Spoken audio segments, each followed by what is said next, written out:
This is the Tabletop Hobbyist. I'm going to be playing a solo campaign of Kingdom Rush Rift in Time. This is the first scenario in the campaign. I will be using Malik as my main and the three other heroes on the bench for this scenario. So let's get started. So for Malik, his first starting towers are the Archer, the Artillery, Footman, and Mage. So the first turn is going to consist of me playing my tower and hero cards. Then I'm going to be destroying horde trays, advancing the horde trays, picking up the tower and the hero cards, and then spending my crystals. So let's get this going. Oh, also in a solo campaign, you can only use 2 of the 3 available colored building tiles. So for the first round, I'm going to eliminate the yellow tiles. So I'll just put that over here as a reminder for myself. I can use the green and the purple. Okay, so let's start off with an archer here.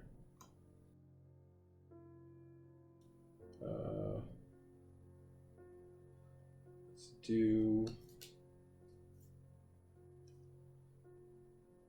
an artillery here, a mage here, and we'll do a footman. Actually, the soldiers, or the footmen in this case, they can actually be placed down, and then a tower can be placed on top. So what I'm going to do is place the mage on top of the footman on this tower. So now I will hand out the damage tokens. So first, artillery. We'll cover 2 right there. Yeah, let's cover this one right here. Next, we have a mage. I'm going to shoot on this tower right here. So he will cover up these. I have 2 soldiers on there.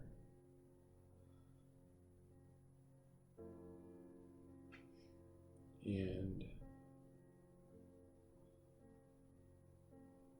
do one right there. Next, I'm going to use fill out the archer. So he has 2 attacks. He will be attacking this tower.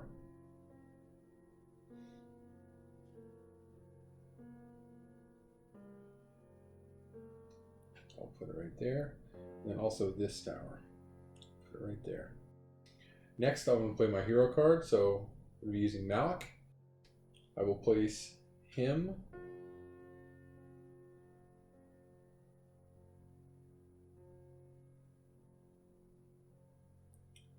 right here. Then use his basic attack, which is this damage tile, and as long as it, every blank square that's covered, I'm able to place one of these single damage tokens on the next adjacent horde track. So we'll place one here, and also there. And then finally,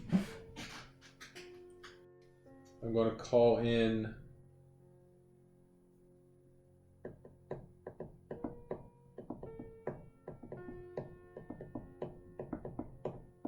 who do I want to call? I think I will call Valeria Swiftwind. I want to call her and place her on this. Shoot this tower with her basic attack, which will place a token there. In addition to that, I get to call down Wildcat and place him right there. So next, we're going to destroy all the horde trays that have fully covered enemies. So we'll do this one first. So as you destroy a horde tray, you flip it over, and I earn 1 crystal.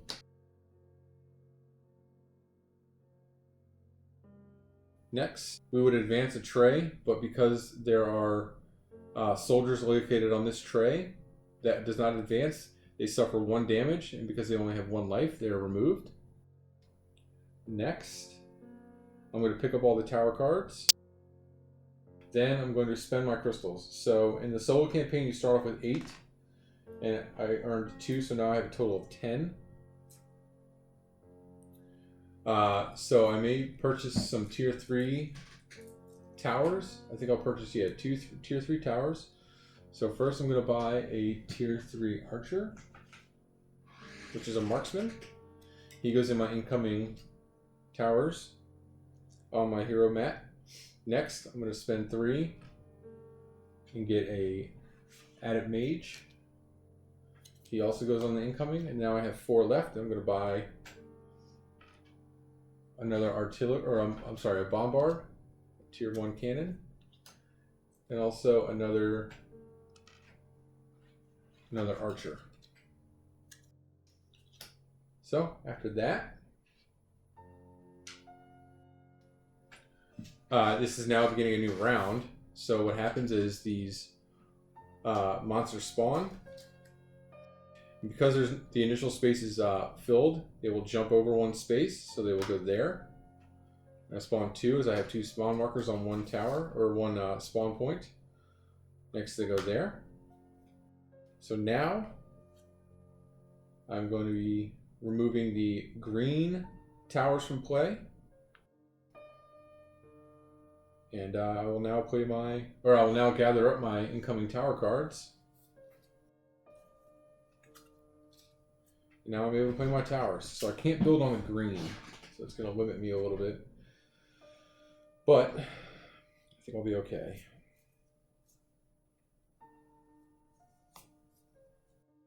So first, I'm going to play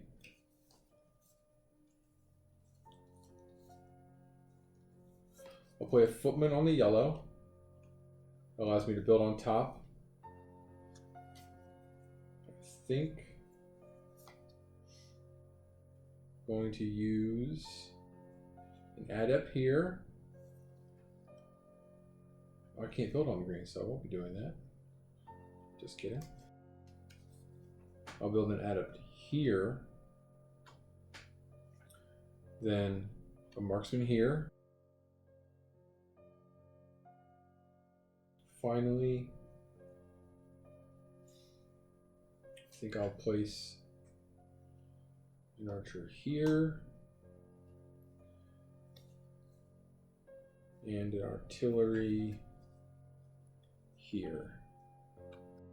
So in my hand I still have a bombard, an archer, and a mage. I'm going to pass those. So in the solo campaign, when you pass towers, you go back to the supply and you select the next highest tower and place it in your incoming towers section. So I have an archer and a mage.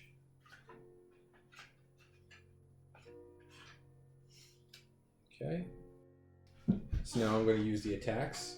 So first, do the artillery. You can go right there. Next, we'll do the marksman. He'll be attacking this tray and this tray. Just like that. And I think I'll put it right there. Next, the archer will be attacking this tray. Place him right there. Now, the adept will be attacking this tray and this tray.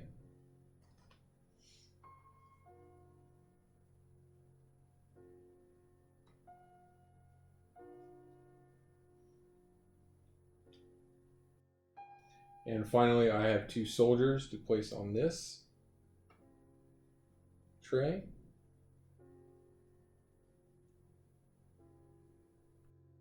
And Malik is going to stand here. Yeah, I think I'll put him right there. And use his ability. which will place 2 damage, which will place the token right there, as well as give me 2 additional tokens to place on this tray right here. Okay.